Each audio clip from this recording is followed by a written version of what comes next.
दूसरा काम इनका, तो समझ गए आप, इंटेलेक्चुअल लोग क्या हो जाएंगे, परेशान हो जाएंगे, दुखी हो जाएंगे। ठीक है, अब कुछ ना कुछ तो करेगा ही व्यक्ति। और दूसरा इन्होंने काम फिर क्या किया, इंडियंस को तो हथियार रखने की अनुमति दी नहीं, यूरोपियंस को जो भारत में रह रहे हैं उनको हथियार रखने की अनुमति थी। बड़ी प्रॉब्लम हो गई। इससे जितने भी अमीर लोग थे ये परेशान हो गए, क्योंकि उन्हें तो हंटिंग करनी थी, शेर मारना था, हिरन मारना था, राजस्थान में काला हिरन, तमाम सारे कारनामे करने थे। एरिस्टोक्रेसी तो इसी में है,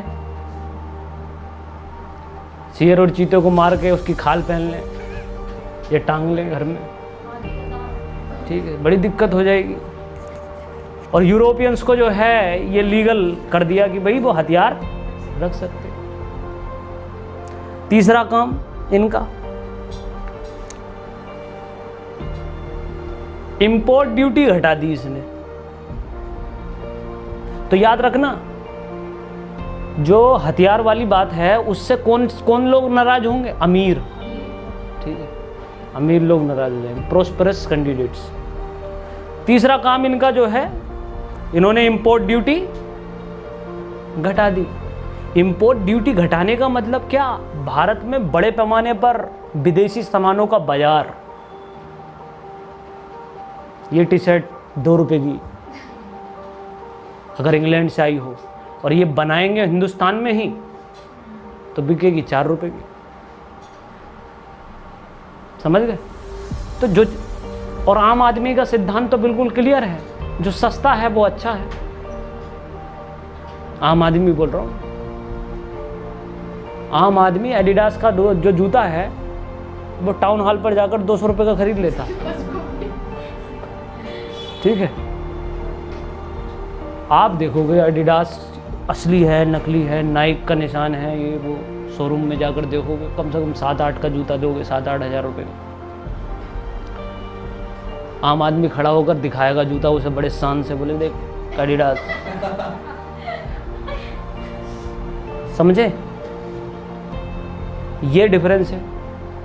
तो तीसरा काम जो इंपोर्ट ड्यूटी घटा दी इसने, इंपोर्ट ड्यूटी घटाकर किसको फायदा होगा और किसको नुकसान, ब्रिटिशर्स को फायदा होगा, लेकिन इंडियंस को नुकसान होगा, ठीक है। और 1854 में आपको पता ही है क्या किया था, कॉटन इंडस्ट्री लगाई थी, टेक्सटाइल इंडस्ट्री।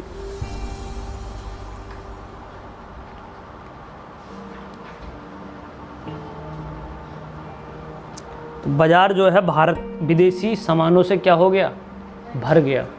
और इसी पर गांधी जी आकर सबसे पहली चोट करेंगे, याद रखना। विदेशी सामानों की बात बता देता हूँ मैं थोड़ी सी, जब बात हुई है तो पहला कपड़ा लॉन्च किया इन्होंने कॉटन की जगह टेरी कॉटन। क्या नाम बोला, टेरी कॉटन। आज की डेट में पेटीकोट वगैरह आते हैं महिलाओं के टेरी कॉटन के। कैसा कपड़ा होता है, बहुत गंदा होता है, चिकना सा, जैसे प्लास्टिक सी हो ना, और पता है पसीना भी नहीं पहुंचता ना पानी पहुंचता। अब देखो लोग इतने अंधे होते हैं। अब टेरी कॉटन जो कपड़ा था ये भारत में लॉन्च किया गया कॉटन की जगह। किसकी जगह, कॉटन तो बहुत महंगा कपड़ा होता है, बहुत शानदार, कॉटन का तो तोड़ आज भी नहीं है, ये बता दें आपसे।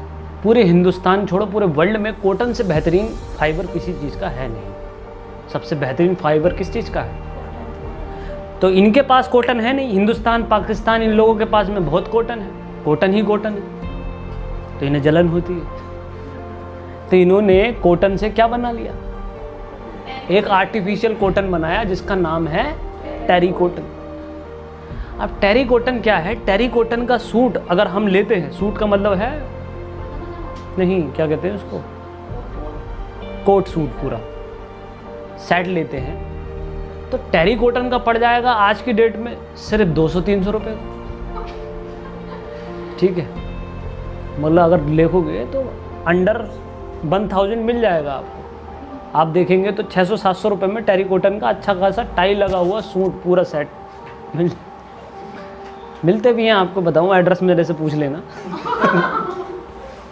बहुत सारे लोगों को बताया मैंने।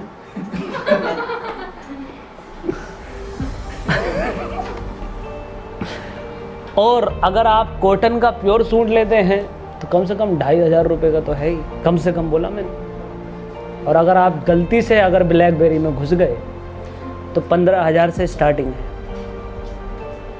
ठीक है। और फिर तो एलन सोली, पैलन सोली, ये तो 20-20, 25-25 हज़ार रुपये के हैं सूट। लाख रुपए के सूट हैं, कॉटन फाइबर के हैं। किसके? टेरी कॉटन की क्या क्वालिटी है, ये बहुत ही बुरा कपड़ा होता है। ठीक है, बहुत ही सस्ता, बहुत ही ज़्यादा रफ जिसे कहते हैं। अगर जितना जैसे आप इतना टाइट में पैंट पहनो, टेरी कोट की पहनी होती तो इस तक अब तक आग लग चुकी होती। ठीक है, घमोरियाँ कर देता है, आपको बता दूँ। ठीक है, और बहुत बढ़िया बात बोली, स्किन को छील देता है। ठीक है, लेकिन हिंदुस्तान में क्या हुआ, जब ये लॉन्च हुआ ना सूट टेराकोट का, तो लोगों को ना गर्मी लगी ना सर्दी लगी। लोगों को सिर्फ एक ही चीज़ दिखाई दी, सूट 20 रुपये का। ठीक है, बहुत बड़े पैमाने पर टेरीकोट के कपड़े भारत में लॉन्च हुए, जिससे कॉटन इंडस्ट्री क्या कर गई, कोलैप्स कर गई। बुनकर जो थे, भूमि बुनकर, वो टेक्सटाइल बुनकर जो होते हैं, वेबर्स, वो कोलैप्स हो गए। इसी को बोला गया भारत में डी इंडस्ट्रियलाइजेशन, भारत का डी औद्योगिकरण। जो घरेलू सामान था सब कुछ उड़ गया, आपको पता ही।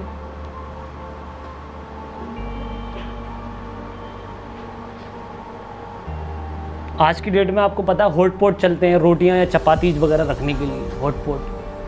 पहले ज़माने में हॉट पॉट की जगह किसे दी जाती थी? नहीं,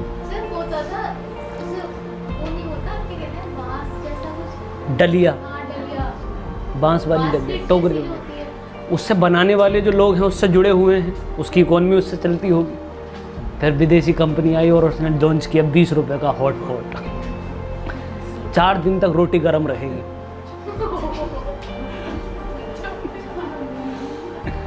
समझ रहे हैं?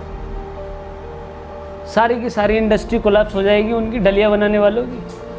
ऐसे ही कहा गया डिसइन्वेस्टमेंट या इंडस्ट्रियलाइजेशन। भारत के हथकरघा, हाथ से बनाने वाले जो सामान थे वो सब कुछ कोलैप्स कर गए। इस पर बहुत बड़े पैमाने पर बातचीत की जाएगी, लेकिन अभी आपको बस इतना समझना है कि क्या इम्पैक्ट कैसे पड़ेगा। इंपोर्ट ड्यूटी घटा दी, एक्सपोर्ट ड्यूटी बढ़ा दो, प्रॉब्लम हो जाएगी। वही किया इसने। तो इसने 3 लोगों को दुखी कर दिया। इससे कौन दुखी हो गए? इससे कौन दुखी होंगे? इंपोर्ट ड्यूटी से भारत के जो बुनकर हैं, हथकरघा लोग हैं, हैंडक्राफ्ट्स। तो इंडस्ट्रियल सेक्शन जो है नाराज, इंटेलेक्चुअल सेक्शन नाराज, प्रोस्पेरस सेक्शन नाराज। तीनों को नाराज कर रहा है और पीठ थपथपा रहा अपनी। क्या नाम है इस लड़के का? Lord Lytton. ठीक है, अभी पता नहीं कितना लेट करेगा ये।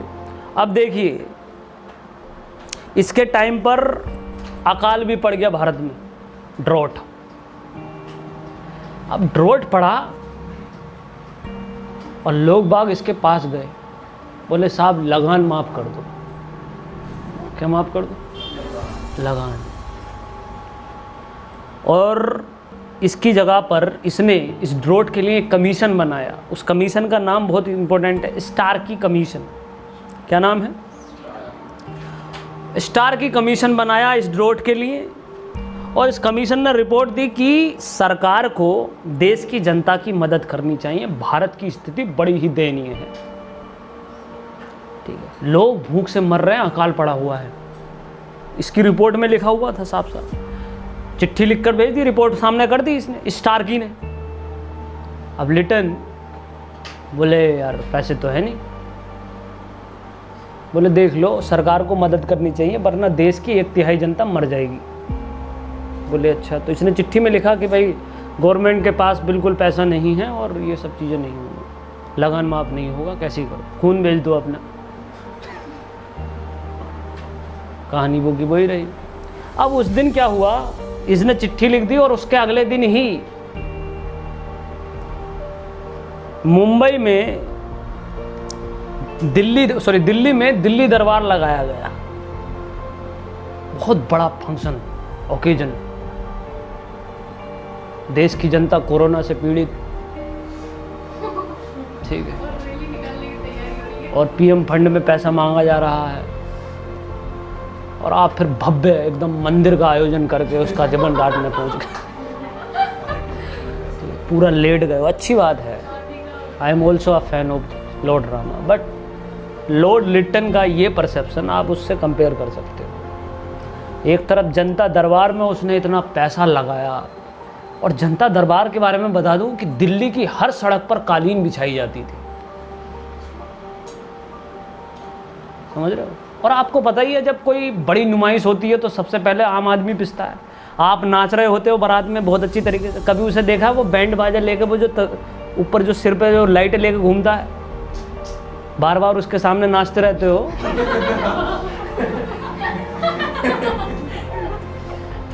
ठीक है,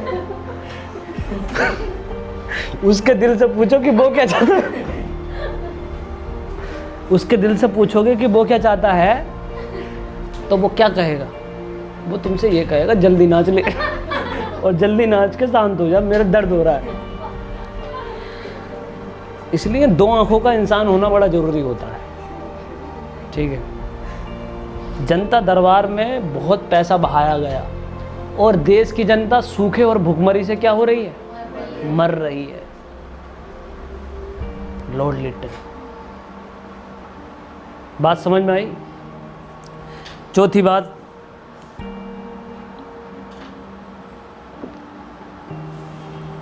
विक्टोरिया रानी आई थी दिल्ली दरबार में और उनसे कहा गया था you are a Kesare Hindi बोलो, ये बोलो, ठीक है।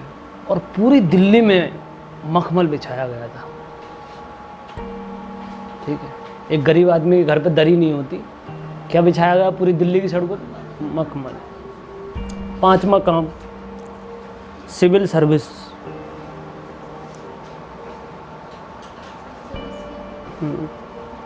देखिए सिविल सर्विस कॉर्नवालिस ने स्टार्ट की थी। आपको बताया the father of civil service कौन थे, कॉर्नवालिस, ठीक है।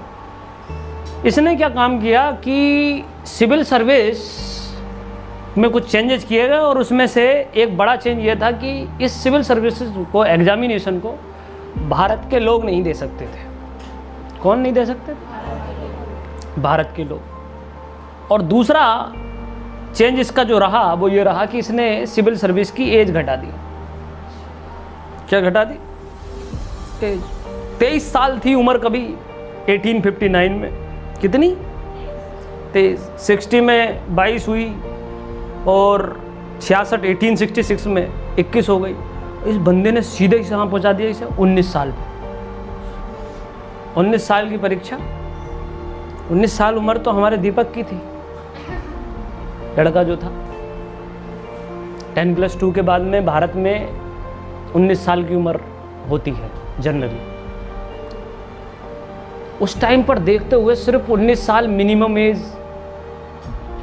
समझ रहे हैं आप, बहुत बड़ी बात है। तो इसने उम्र क्या कर दी, घटा दी, 19 ईयर।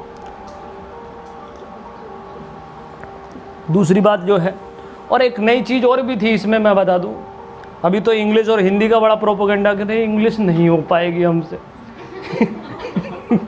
तो हिंदी नहीं हो पाएगी हमसे। इंग्लिश मीडियम वाले हिंदी बोलते हैं, बोले हिंदी तो जानते ही नहीं हम, इसमें का खा गा आएगा, इसमें समस्या हो जाएगी। और इंग्लिश वाले, हिंदी मीडियम वाले क्या बोलेंगे इंग्लिश को कि भाई कंपलसरी वाला एग्ज़ाम, ये तो बड़ा मुश्किल है। और यहाँ बोला इसने ग्रीक और लैटिन भाषा भी सीखनी पड़ेगी।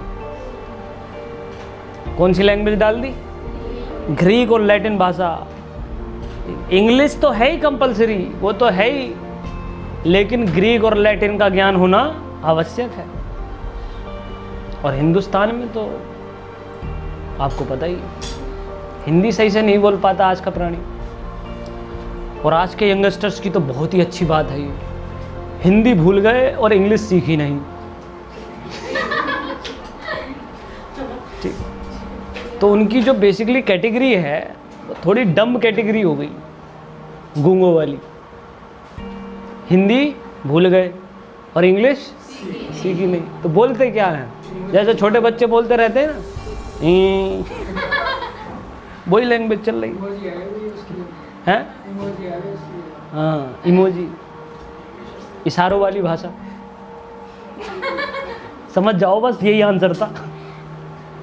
तो इसने जो है ये तीसरी चीज़ जो थी इसने ऐड की कि इंडियन सिविल सर्विसेज में जाने के लिए हॉर्स राइडिंग बहुत इम्पोर्टेंट है, घुड़सवारी। अब घुड़सवारी के बारे में मैं बताऊं, किस किस ने किया यहाँ पर? हाथ उठाए। अच्छा, और कोई horse rider? I am a rider. तो देखिए, घोड़े की सवारी करने पर एक बड़ी समस्या भारतीयों के अंदर ये है। पहली बात तो घोड़ा भारत से बिलोंग करता नहीं। घोड़ा एक बड़ा एनिमल है और भारतीय उनके हिसाब से छोटे एनिमल है, ठीक है। तो हॉर्स राइडर जब भारतीय कोई भी व्यक्ति करता है तो उस घोड़े पर किसी भी व्यक्ति को बैठाया जाता है कि ले भाई, ठीक है, उससे खुद नहीं बैठा जाएगा। खच्चर हो तो बात अलग है, ठीक, लेकिन घोड़े पर नहीं बैठ सकते आप, चांस ही नहीं बनता। और इंडियन सिविल सर्विसेज एग्जामिनेशन में हॉर्स राइडिंग करनी होती है और खुद ही बैठना होता है। जो मैंने अभी नाम बोला था ना, सुरेंद्र नाथ बैनर्जी, इनसे घोड़े पर नहीं चढ़ा गया था, इस वजह से ये ऑफिसर नहीं बन पाए। समझ रहे? अभी तो तुम बहुत सेफ जोन में हो, कुछ नहीं करना पड़ रहा, जीएस के 7 पेपर पढ़ने पड़ रहे हैं, तब भी एग्जामिनेशन नहीं निकल पा रहा है। पहले घुड़सवारी, लैटिन भाषा, लंदन में जाके वो करना, और डर तुम देख रहे हो। अभी तो तुम मेले वाला जो झूला होता है हिंडोला, उस पर बैठकर जो है मन डोल जाता है आपका। जहाज में बैठकर जब 15 दिन बिताओगे तो खून का पानी बनने लगता है। कितना टिपिकल पेपर हो गया। सेंटर कहाँ है? लंदन। यहाँ बरेली और दिल्ली में जाने में मुसीबत पड़ जाती है, लंदन में सेंटर। ये इंडियन सिविल सर्विसेज क्या, ठीक है।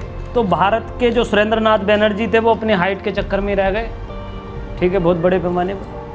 और सबसे पहले कैंडिडेट 1863 में 64 में बने। कौन बना पहला आईसीएस ऑफिसर भारतीय? ठीक है, सत्येंद्र नाथ टैगोर, 1864। ये उनके भैया थे रविन्द्रनाथ टैगोर के। आपको पता है उनका खानदान बड़ा ही इंटेलेक्चुअल था, भैया भी और बहनें भी और भैया भी। सही बोल रहे, उन्हीं के खानदान में से, खानदानी लोग थे वो।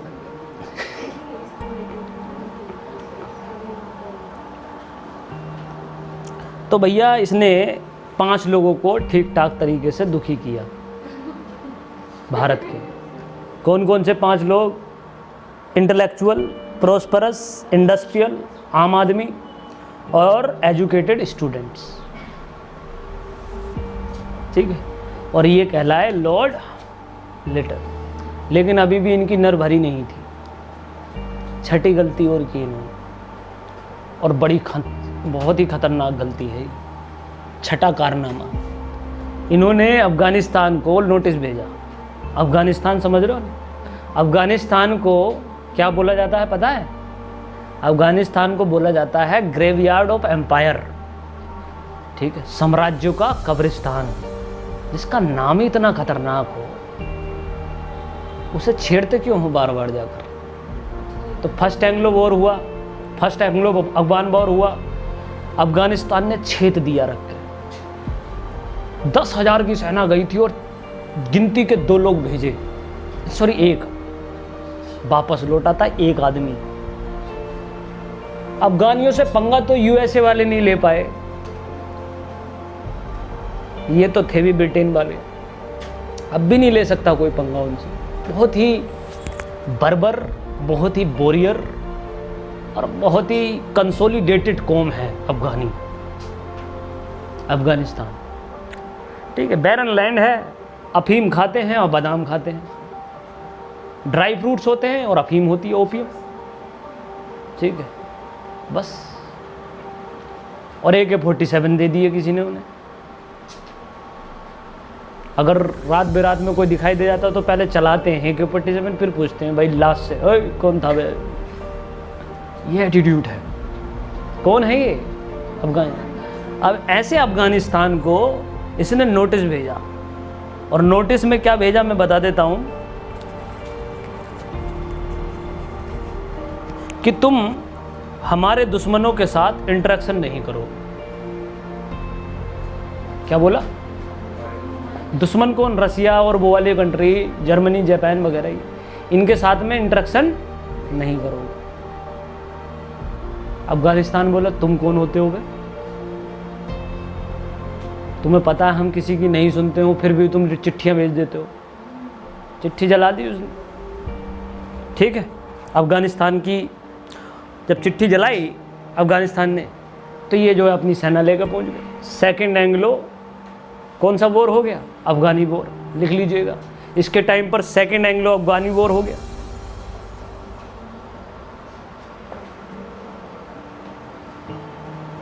बहुत बुरी तरीके से फिर हार गई है, बहुत बुरी तरीके से, बहुत मारा। ठीक है, बोले हिंदुस्तान को ही बनाना तुम गुलाम, यहाँ भटक मत जाना। बहुत मारा है अफगानियों ने ब्रिटिश को। कभी अब ब्रिटिश गवर्नमेंट को ने अफगानिस्तान को ही नहीं जीता, मैं आपको बता दूंगा, स्टोरी सुनाऊंगा तो। किसको नहीं जीता? ऐसा। और अफगानिस्तान वो जीत लेते फिर तो जो है ये रसिया बसिया सब इनका ही हो जाता, लेकिन अफगानिस्तान को जीतना इतना मुश्किल नहीं। तो ये जो है लड़का आया जो था, इस देश की आग बुझाने आया था। ठीक है, बुझाना था इसको, CO2 छिड़कनी थी, और इसने O2 छिड़क दी। ठीक है, और भी आग फैला दी, और ये असफल हुआ। लॉर्ड लिटन, ज़्यादा पढ़े लिखे जो लोग होते हैं ना, ज़्यादा पढ़े लिखे, बोले आई एम IITian, ये वो, उनका सिलेक्शन कभी नहीं होता। जो अपनी मार्कशीटों को गले में टांग कर घूमते हैं ना, आई एम फ्रॉम IIT की टी-शर्ट पहन रखी है, मैंने ये कैंप कर रखा है, नेशनल इंटीग्रेशन कैंप, कभी नहीं हो सकता। मोहम्मद बिन तुगलक मेडिवल हिस्ट्री में स्टोरी सुन लेना, एपिसोड में डालूंगा। लॉर्ड लिटन और आगे भी बहुत सारे लोग हैं ऐसे, आज तक भी हैं। ठीक है, समझदारी का लेना देना पढ़ाई लिखाई से नहीं है, समझदारी एक अलग चीज़ है। तो शीशे का जो महल था कि अंदर भी तूफान बाहर भी तूफान, बीच में है शीशे का मकान, वो चटका गया है। अब शीशे का मकान क्या हो गया है? चटक गया है। क्यों चटका? बिकॉज ऑफ 6 रीजन्स, वो मैंने आपको बता दिया। ठीक है, अब ये जो 6 चटका कर गया है, इसे बुला लिया 4 साल के अंदर ही, भैया तू बर्बाद कर देगा, वापस आ जा। 76 में आए भाई साहब, और कब गए? 80 में निकल गए। बुला लिया वापस, बोले बुला लो उसे, वरना नस्ते नाबूद बना देगा ये पूरे एम्पायर को। ठीक है, तो लुटवा देगा सब कुछ। तो लॉर्ड लिटन को बुला लिया दोबारा, और फिर उसकी जगह पर एक कैंडिडेट को भेजा, लॉर्ड रिपन। लॉर्ड रिपन कम पढ़ा लिखा मगर समझदार आदमी। ठीक है, इसकी जो लगी हुई आग थी उसको बुझाने आया ये, और रिपन को तुम देख लो। अब आया क्यों है, ऑब्जेक्टिव याद रखना, तभी समझ में आएगी हिस्ट्री, मॉडर्न हिस्ट्री। अब ये जो आया है, ये लोगों के जख्मों पर मरहम लगाने आया है। इन 6 के 6 लोगों को क्या करने आया है ये? समझाने बुझाने नहीं, मरहम लगाने। बोले भाई वो हमारा लड़का जो था वो थोड़ा सा ऐसा था, हाँ गलती हो गई, मरहम लगाने आया लोड रिबन। तो सबसे पहला काम जैसे जैसे उसने कहा था किया था वैसे वैसे ये करेगा। बर्नाकुलर प्रेस एक्ट को अमेंड किया इसने। अब बोले अरे खामोखा, बहुत ज़रूरी बात है, आप इस चीज़ को सोच के देखिए। एक बच्चा है तुम्हारा, बहुत शैतान है, उसके 2 थप्पड़ मारे आपने, एक लेफ्ट एक राइट, भिन्नोट होकर रोने लग गया वो। अब तुम जो है ना फिर से 2 थप्पड़ मारने को तैयार, बोले चुप चुप जा, नहीं चुप रहा, फिर तीसरा मार दिया, अब वो चुप गया, अब सिसकियाँ ले रहा है वो क्योंकि अगर रोया तो क्या होगा, तो फिर से जो है थप्पड़ पड़ जाए। तो आपने देखी होगी बच्चों की कंडीशन, बच्चा क्या करेगा, अब सिसकी लेगा। बड़ी खतरनाक स्थिति है बच्चों की, सिसकी लेगा। अब पता है तुमको, तुम्हें तो लग रहा है कि वो सिसकियाँ ले रहा है, लेकिन तुम्हें नहीं पता वो अंदर से आतंकवादी बनना है। जिस दिन भी वो इस टाइम सिसकियाँ लेकर सोच रहा है कि जिस दिन में बड़ा हुआ, ठीक है, जिससे मम्मी सब्जी काटती है ना, समझ रहे, उसी दिन जो है क्रांति हो जाएगी। बात समझ में आ गई? इसीलिए मारो, मारना बुरी बात नहीं है, आज की डेट में बुरी बात है, मैं कुछ कहना नहीं चाहता इस विषय में, लेकिन मारो या तोड़ो या कुछ भी करो, मगर रोने जरूर दो। जब वो रोए तो कहो उससे खूब रो, ठीक है, बोले लिपट जा, लेट जा। रोना इज बड़ी बहुत ज़्यादा जरूरी है, it's a very necessary thing. अगर कोई ये कहे कि वो रोता नहीं है या तुम रोते नहीं हो, तो बच के रहना उस इंसान से, समझ गए? क्योंकि जो व्यक्ति रोता नहीं है, हंसता नहीं है, वो साइको है, ठीक है? क्या है वो? साइको है। और साइको लोगों से बचना आज के डेट में बड़ा जरूरी होता है। मानव तो रोता भी है और हंसता भी है। अगर कोई रोता या हंसता नहीं है तो इसका मतलब वो मानव नहीं है, उसके अंदर कोई मानवीय डिफॉल्ट पैदा हो चुका है, समझे? प्रेस एक्ट का समझ गए मामला। दूसरा पॉइंट, लॉर्ड रिपन, पहला पॉइंट अमेंड किया इसने, बोले कि करो भाई, जो लिखना है वो लिखो, गालियाँ दो खूब अच्छी अच्छी, न्यूज़पेपर में जो लिखना है वो लिखो, लेकिन लिखने के बाद में ऑडिट हम करेंगे। तो इसने आज़ादी दी, लेकिन आज़ादी के साथ में ऑडिटर का रिपोर्ट जो है वो खुद बनाए, लिख लीजिएगा पहले। तो अमेंडमेंट में एक नई चीज़ क्या आई, ऑडिट ले लिया। ऑडिट होना अच्छी बात है। अब किसी चीज़ का ऑडिट ही नहीं है, पता ही नहीं है पीएम केयर फंड में कितना पैसा आया है, ऑडिट होना क्या है, जरूरी है, तुम्हारे लिए भी जरूरी है, हिसाब किताब रखना जरूरी होता है, ठीक है? हिसाब बिगड़ जाता है कभी कभी, करोड़ों बिलियन रुपीज़ आ गए तो उससे क्या बिगड़ जाएगा, ऑडिट बिगड़ जाएगा। Audit is very very important thing. दूसरा पॉइंट, इसने सॉल्ट ड्यूटी घटा दी। सॉल्ट ड्यूटी, नमक के ऊपर से क्या हटा दी, ड्यूटी। और नमक तो हिंदुस्तान की रग रग में है। Hindustan is a country of salt, हम बनाते भी हैं और खाते भी हैं।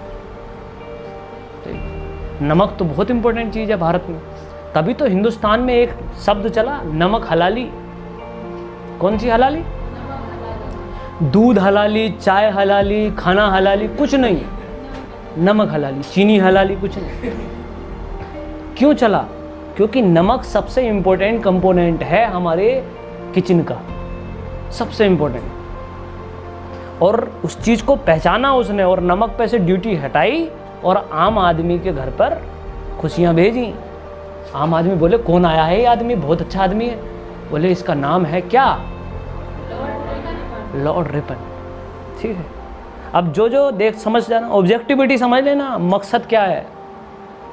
अच्छा नहीं होता आदमी और ना ही बुरा होता है, परिस्थितियां होती हैं। तीसरा पॉइंट इसने जो किया,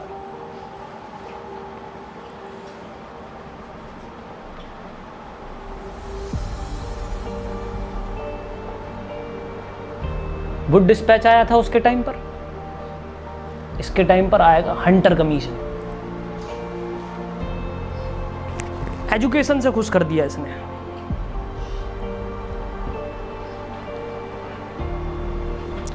प्राइमरी एजुकेशन, प्राइमरी एजुकेशन बोला ऐसा है, प्राइमरी एजुकेशन तो हम मातृभाषा में ही देंगे, ठीक है। तमिलनाडु वाले तमिल में पढ़ेंगे, हिंदी वाले हिंदी में। तो प्राइमरी एजुकेशन, बेसिक एजुकेशन पर बहुत ज़्यादा ध्यान दिया। जो कौन लेकर आया था? Hunter commission. 1882 की बात है ये। तो इससे एजुकेटेड वर्ग भी क्या हो गया? खुश हो गया।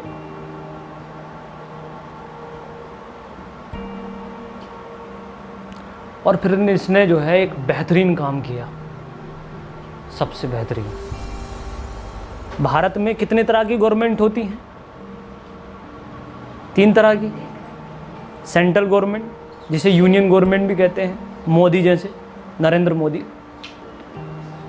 फिर है स्टेट गवर्नमेंट, जो स्टेट गवर्नमेंट स्टेट में होती है, जितने भी सीएम वगैरह हैं, और गवर्नर्स, लेफ्टिनेंट गवर्नर्स। और तीसरी कौन सी है? Local government. अब इस आदमी ने क्या काम किया कि लोकल गवर्नमेंट में इंडियंस को अलाउ कर दिया। क्या कर दिया? इंडियंस को अलाउ कर दिया,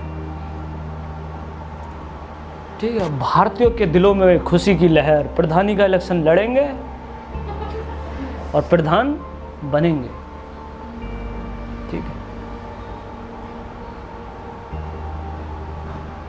जिन जिनको लिटन ने दुखी किया था उनको क्या कर दिया इसने? खुश कर दिया।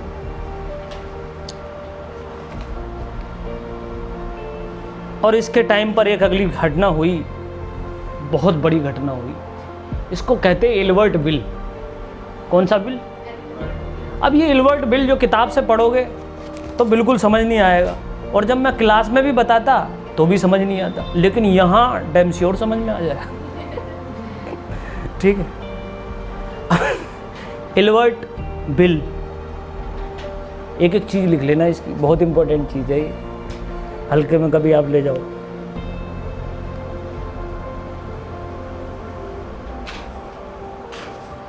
तो एल्बर्ट बिल कंट्रोवर्सी आई 1883 में। हाँ जी, 1883। ध्यान से समझिएगा, इसी से जन्म होता है कांग्रेस का, ठीक है। ये वो है जिस पर इंटोरा पड़ गया, वो वाला मूवमेंट चल रहा है इस टाइम। अब एल्बर्ट बिल है, 1883 में होता है। अब होता क्या है, इंडियन जुडिशरी से जुड़ा हुआ मुद्दा है। मैंने बताया आपको कि जुडिशरी बहुत बड़ा राइट होता है। सबसे बड़ा राइट होता है किसी को जज करना, क्योंकि जज तो सिर्फ ऊपर वाला करता है, और पृथ्वी पर अगर तुम्हें कोई जज कर रहा है इसका मतलब वो ऊपर वाले के बराबर है। जुडिशरी बहुत बड़ा फैक्टर है।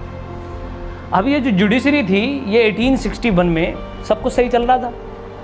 तो जब ब्रिटिश गवर्नमेंट भारत में आई तो इंडियन जुडिशरी को 2 पार्ट में बांटा, ठीक है। एक तो रूरल और एक अर्बन। रूरल को हिंदी में बोलते हैं ग्रामीण, अर्बन को बोलते हैं शहरी, ठीक है। अब मैं आपसे क्वेश्चन पूछता हूँ, have you watched the movie बुलंदी, अनिल कपूर? अच्छे से देखिए, बुलंदी एक फिल्म है अनिल कपूर की, बड़ी शानदार फिल्म है। रजनीकांत भी है शायद मेरे ख्याल में। हाँ, फिल्म स्टोरी नहीं सुना रहे हैं। क्या है उसमें?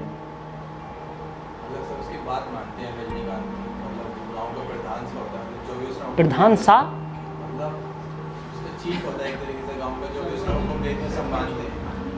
ठाकुर जी।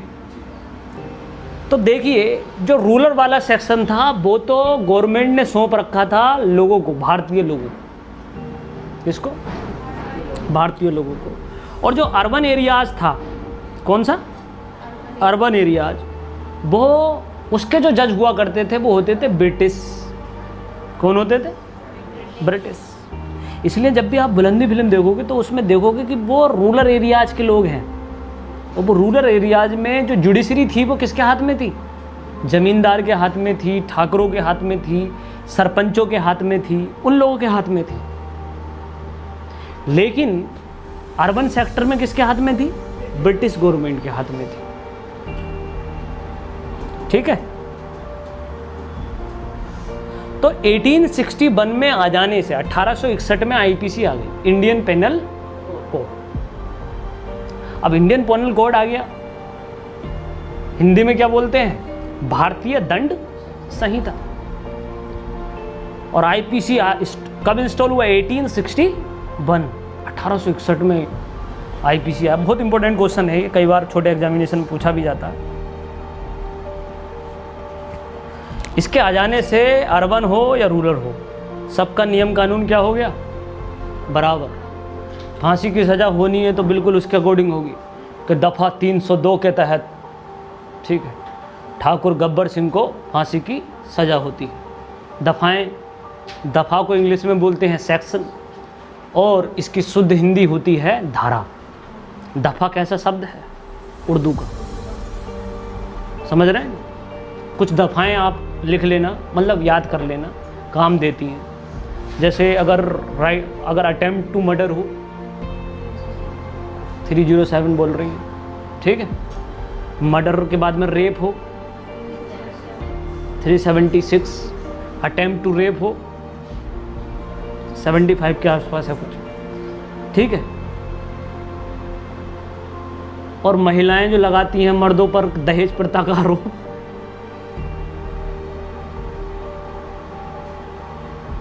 नहीं पता? लग जाएगी तो फिर बाज आओगे।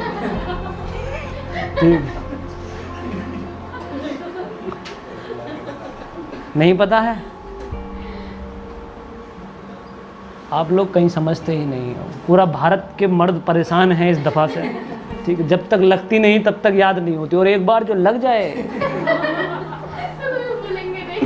फिर नहीं भूलता कोई व्यक्ति। इसे कहते हैं 499A।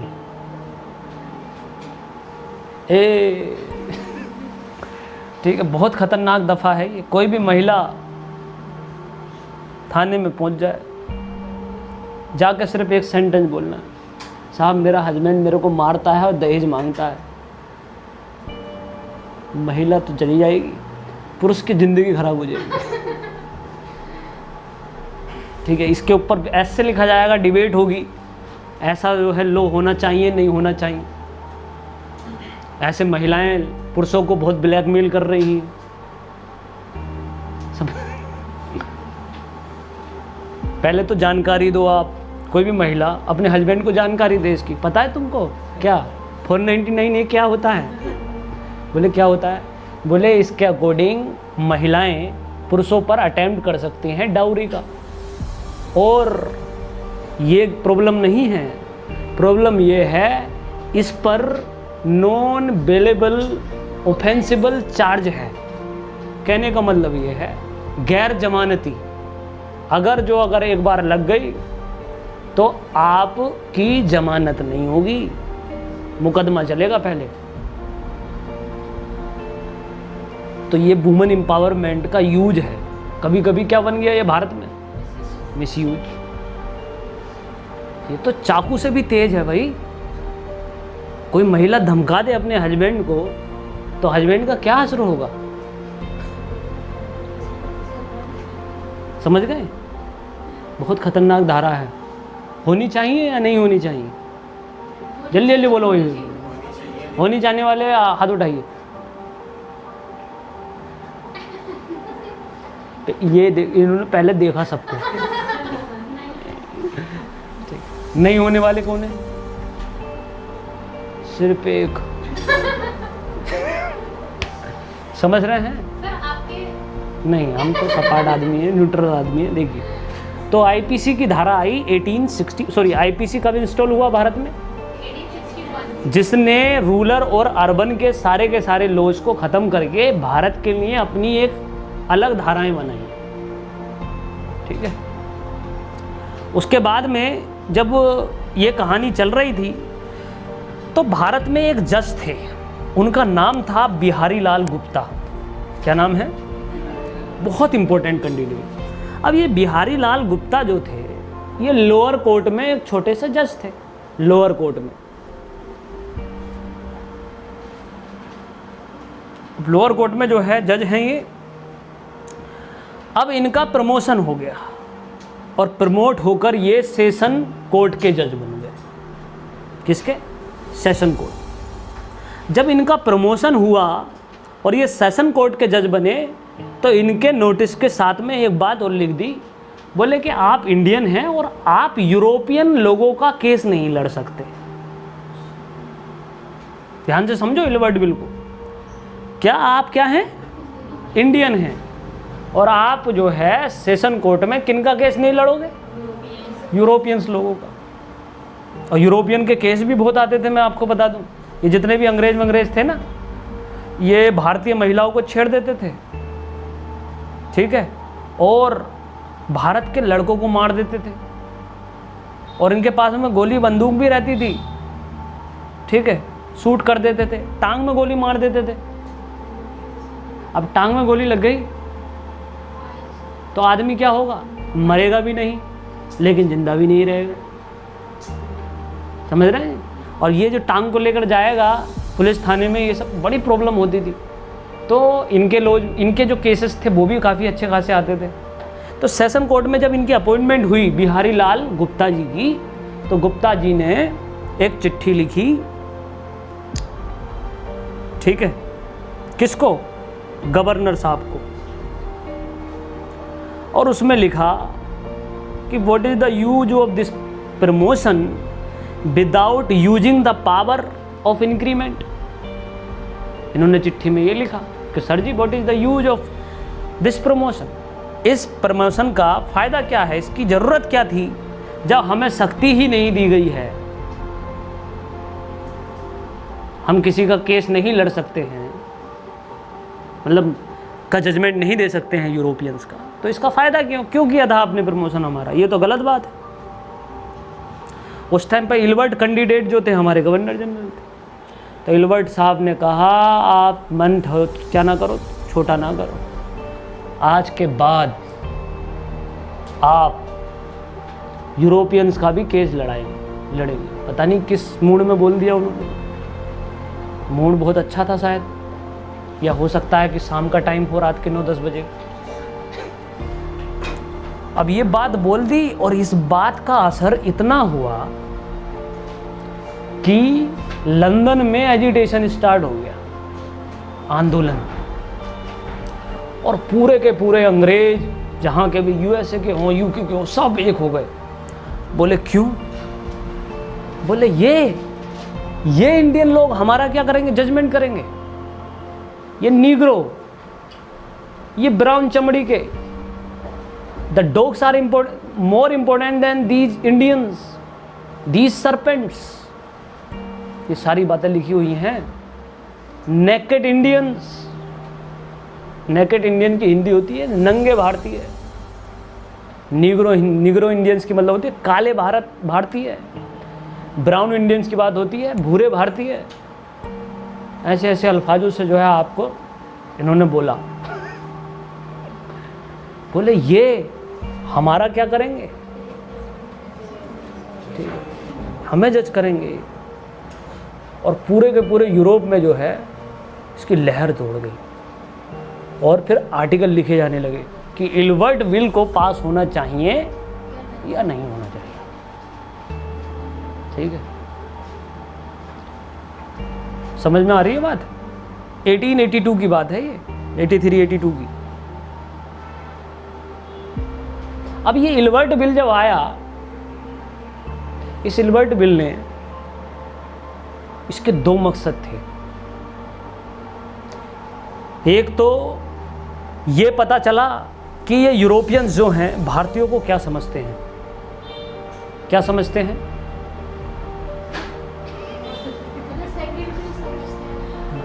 समझ रहे? वो समझते हैं डॉग्स, सरपेंट,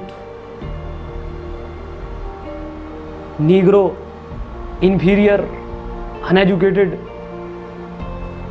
बहुत सारी चीज़ें हैं, लगा लीजिए, ये सब कुछ समझते हैं। और याद रखना ये आप लोगों के साथ में भी है कि आपका डिसीजन कोई इनएलिजिबल कैंडिडेट ले जो आपसे क्या हो, कम हो, क्या हो आपसे कम हो, तो आप उसके डिसीजन पर विश्वास नहीं करेंगे। ठीक है। अब राजमिस्त्री लेबर से सलाह ले लेगा? राजमिस्त्री ने कैसा मकान बनाया है लेबर बताएगा? आप छूटते कहोगे कौन हो, देखो तो। अगर कोई इंजीनियर आकर कहे कि यार तुमने बड़ा अच्छा काम किया है, तब लगेगा कि हाँ इट्स फीलिंग गुड। लेकिन एक लेबर बोले तुम बहुत बुरा काम कर रहे हो भाई, ये तुमने कतारी बिल्कुल गिरा दी इसकी, उसे कोई फर्क नहीं पड़ेगा, क्योंकि तुम कौन हो, तुम लेबर हो। तो याद रखना आपका डिसीजन ज़िंदगी में वही व्यक्ति लेता है, ये लेना चाहिए उसको जो आपसे ज़्यादा क्या हो, स्किल्ड हो, कैपेबल हो। एल्बर्ट विल क्या है, अब ये हमें इनकैपेबल समझते हैं, भारतीयों को इन्फीरियर समझते हैं। बोले कि ये जब इन्फीरियर हैं, इनकेपेबल हैं, तो ये हमारा डिसीजन ले कैसे सकते हैं कि हमने अच्छा काम किया गलत काम किया। तो इसके विरोध में बहुत बड़े पैमाने पर यूरोपियंस एक हो गए, सरकार गिर गई जी एल्बर्ट बिल के ऊपर। अब आप मुझे बताओ क्या हुआ होगा, एल्बर्ट बिल वापस हुआ होगा या फिर बना रहा होगा?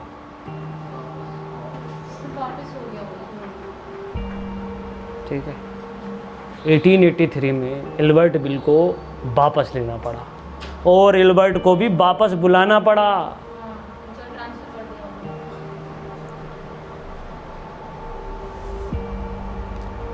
ठीक है।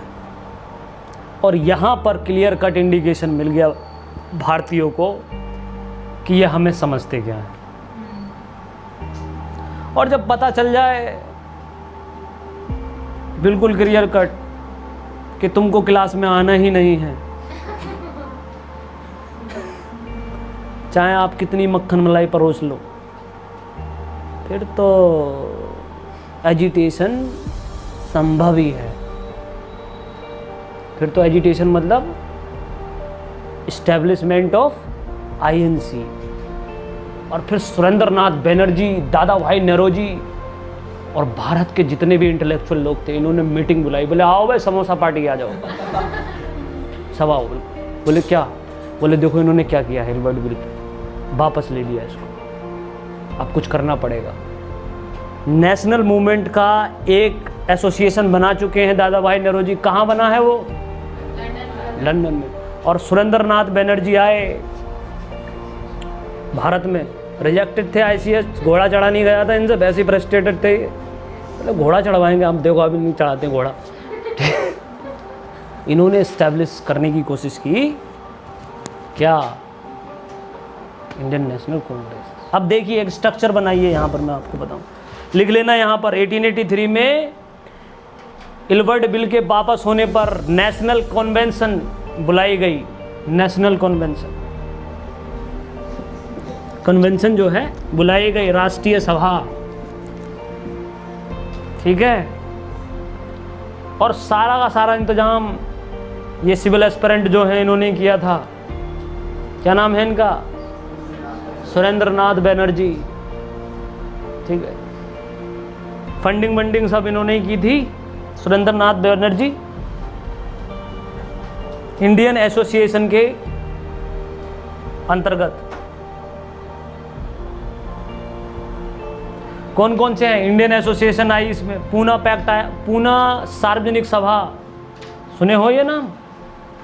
एनसीईआरटी पढ़ो, पूना सार्वजनिक सभा। और जितने भी सभाएं, ब्रह्म समाज, ये वाली सभाएं जो थीं, जो कि पुनर्जागरण काल में बनेंगी भारत में, इन सबको इनवाइट किया। बोले 2-2 समोसे मिलेंगे, 2-2 लड्डू, एक चाय का नाश्ता, आ जाओ। बोले ठीक है। और जब इन्हें बुलाया गया और यहाँ डिसीजन लिया गया, तो यहाँ बनाया गया नेशनल फंड। क्या बनाया गया गाइस? देखिए फंड ही तो सब कुछ है। फंडिंग अगर नहीं होगी तो कुछ नहीं होगा। ना सरकार बने ना आदमी आतंकवादी बने, ठीक है। बिना फंडिंग के सब सून है, जैसे बिन पानी सब सून, बिना फंडिंग के सब सून। फंडिंग है तो सब कुछ है, जैसे मोदी जी हैं तो संभव है, ऐसे ही फंडिंग है तो संभव है। फंडिंग है तो पावर ऑफ फंडिंग तो मैं आपको इकोनॉमी की क्लास में बताऊंगा, फंडिंग की पूरी क्लास है सर। फिलहाल आप ये समझ जाइए कि आंदोलन से होने से पहले क्या होना जरूरी है, फंडिंग होनी जरूरी है। तो नेशनल कन्वेंशन, एक लिख लेंगे आप ये बात यहाँ पर, क्या बनी भैया, कन्वेंशन। नेशनल फंड का गठन हुआ, और नेशनल फंड जब इस्टेब्लिश हो गया, चाय नाश्ता और सवारी का इंतजाम हो गया, फिर तो कोई प्रॉब्लम ही नहीं है, ठीक है। नेशनल कन्वेंशन और इल्बर्ट बिल, क्या नाम है, इल्बर्ट बिल। इन तीन घटनाओं से इमरजेंस हुआ Indian national Congress. Indian national Congress, भारतीय राष्ट्रीय कांग्रेस का उदय हुआ। बाहुबली पैदा हुए हैं। इस्टेब्लिश्ड इन 1885, और इस्टेब्लिश जिससे हुआ है ये एक अंग्रेज आदमी है, retired civil servant A O. Hume. A O. Hume retire आदमी है ये, और हिंदुस्तान में आकर ये किसी संत महात्मा से मिल बैठे हिमाचल प्रदेश में तपस्या, जैसे वो अलेक्जेंडर मिला था ना, याद है अलेक्जेंडर मिला था, ऐसे ही ये गए ए.ओ. ह्यूम। हिमाचल प्रदेश में ये ICS ऑफिसर थे, हिमाचल की साइड में, और वहाँ पर जाकर मिले तो एक आदमी बैठा हुआ था बिल्कुल वैसे ही। और जब जब कोई संत से मिला है और विदेशी आदमी अगर मिला है, वो तो लूटा गया है बुरी तरीके से। तो इंडियन नेशनल कांग्रेस की जो इस्टेब्लिशमेंट ए.ओ. ह्यूम ने किया है, ए.ओ. ह्यूम की स्टोरी हम आपको डिटेल क्लास में बताएंगे, सुनाएंगे किसी को। और सच बात है, इनकी फाइलें अभी भी दबी हुई हैं इंडियन पार्लियामेंट में कि इस्टेब्लिशमेंट ऑफ कांग्रेस किया क्यों, ठीक है, क्या कारण था, बहुत बड़ी गहराई है इसके अंदर। लेकिन अभी आप ये समझ जाइए, 1885 ईस्वी में, 22 दिसंबर 1885 ईस्वी में भारत की पहली पार्टी बनी जिसका नाम था इंडियन नेशनल कांग्रेस। लेकिन कांग्रेस तो बन गई, ये हुई थी मुंबई में हुई थी, महाराष्ट्र में। अभी सुनाएंगे कहानी पूरी, डोंट वरी। अब ये जो ए.ओ. ह्यूम हैं, भारत में रहे, भारत के ही कैंडिडेट बन गए, संतों के चक्कर में आ गए थे, और आईएनसी का एस्टेब्लिशमेंट हुआ। आईएनसी जब बनी तो सबसे बड़ी चुनौती उसकी दो है, इंडियन नेशनल कांग्रेस। अब देखिए, अब आपको नेशनल मूवमेंट में किसकी एंट्री हुई, आईएनसी से। अब इसका दामन नहीं छोड़ना आपको, आईएनसी अब 1947 तक ले जाएगी, और फिर हम 2020 में पहुंचेंगे। आईएनसी अभी भी जिंदा है guys, and Rahul Gandhi is the representative of INC. अब पता नहीं ये फॉर्चुनेट है या अनफॉर्चुनेट है। आईएनसी वही आईएनसी है जो 1885 में इस्टेब्लिश हुई थी, वो आज भी है। क्या नाम है इसका, आईएनसी। आईएनसी के सामने अब दो चुनौती आ गई। अब ये जोश जोश में चाय नाश्ता करने के लिए पहुंच तो गए थे, और उन्होंने कदम तो उठा लिया, लेकिन हिंदुस्तान को समझना बड़ा जरूरी है। समझ गए तो आईएनसी ने बन जाए। क्या है हिंदुस्तान को समझने वाली बात, इसके सामने जो चैलेंजेस हैं, वो challenge number 1, challenges of the INC डाल लेंगे आप लोग। चुनौतियां क्या हैं? चुनौती नंबर 1, डाइवर्सिटी। घाट घाट पर पानी बदले, घाट घाट पर भाषा। भारत में बस इसी बात की है निराशा। लैंग्वेज, और उस लैंग्वेज के अच्छे पढ़े लिखे नेता कहाँ से लाओगे? देश की 80% जनता अनपढ़, अनपढ़ मतलब इलिटरेट।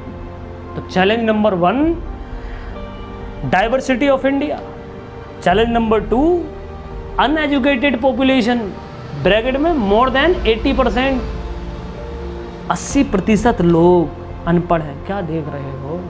लिखो।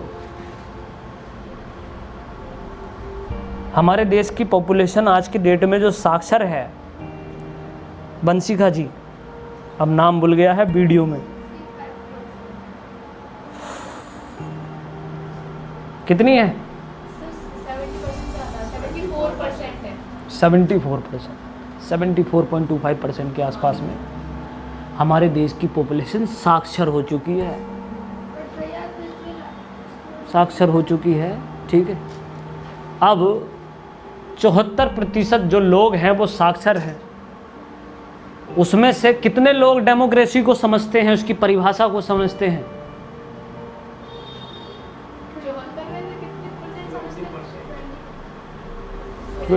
बहुत कम लोग, 20% तो इस क्लास के बच्चे हैं। वो जो व्यक्ति लोकतंत्र को नहीं समझता वो अपनी वोट की वैल्यू समझेगा? और उस टाइम पर हम इस बात को कहें कि तुमको आज़ादी दें, चलो हमारे साथ आओ, तुम्हें आज़ादी दिलवाएंगे, तो छूटते क्वेश्चन आएगा, किससे आज़ादी? बोले अंग्रेज़ों से। बोले अंग्रेज़ तो आज़ादी हैं। बोले तुम्हें आज़ादी दिलवानी। बोले हम कहाँ गुलाम हैं? खामों का बेवकूफ़ बना रहे हो तो हमारा टाइम वेस्ट करो, निकलो यहाँ से, ज़्यादा पढ़ लिए हो क्या? एटीट्यूड। तो सबसे बड़ी चुनौती इंडियन नेशनल कांग्रेस के सामने भारतीय जनमानस को अपने आप से जोड़ना, ठीक है, to connect the mass mobilisation to the INC, भारतीय जनमानस को कांग्रेस से जोड़ना, ठीक है। और इसको जोड़ने के लिए देखिए आपको एक अच्छा नेता बनाते हैं, इसको जोड़ने के लिए देखो क्या तिगड़म चलाते हैं, वो तिगड़म आज भी चलती है। तो पहली बात तो ये है कि आईएनसी की जो लैंग्वेज रखी गई वो रखी गई इंग्लिश। क्या रखी गई? ध्यान से देखिएगा, इंग्लिश और हिंदी का बैर चल रहा था 14 सितंबर को, और उसमें ये पॉइंट भी डालिएगा आप लोग। इंग्लिश क्यों रखी? इंग्लिश क्योंकि मैंने अभी बता दिया कि इतनी सारी भाषाएं हैं, उन भाषाओं को अगर हमें एक करना है तो हमें किसी एक भाषा को चूज करना होगा। तो अब क्या लिंक बनाया? सुरेंद्र नाथ बनर्जी ने कहा कि देखो हम जगह जगह हिंदुस्तान में एक साल में एक बार सेशन करेंगे। क्या करेंगे? एक साल में एक बार सेशन करेंगे, और सेशन जो होगा वो ज़्यादातर खरमास में होगा। खरमास मतलब दिसंबर का महीना। What is the utility of December का महीना?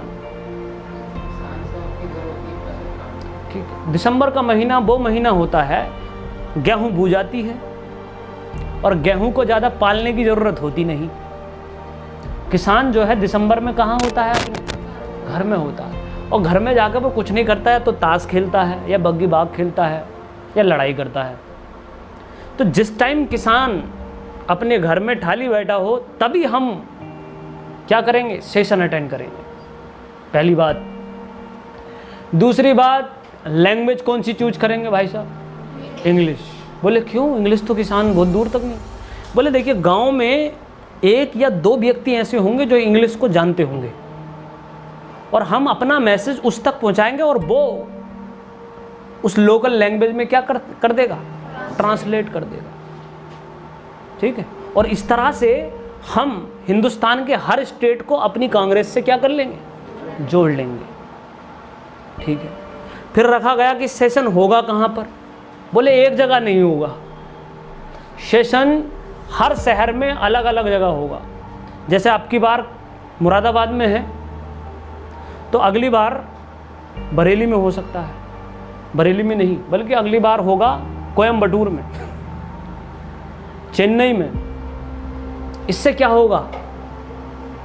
इससे हम जगह जगह लोगों को जाकर जगाते रहेंगे।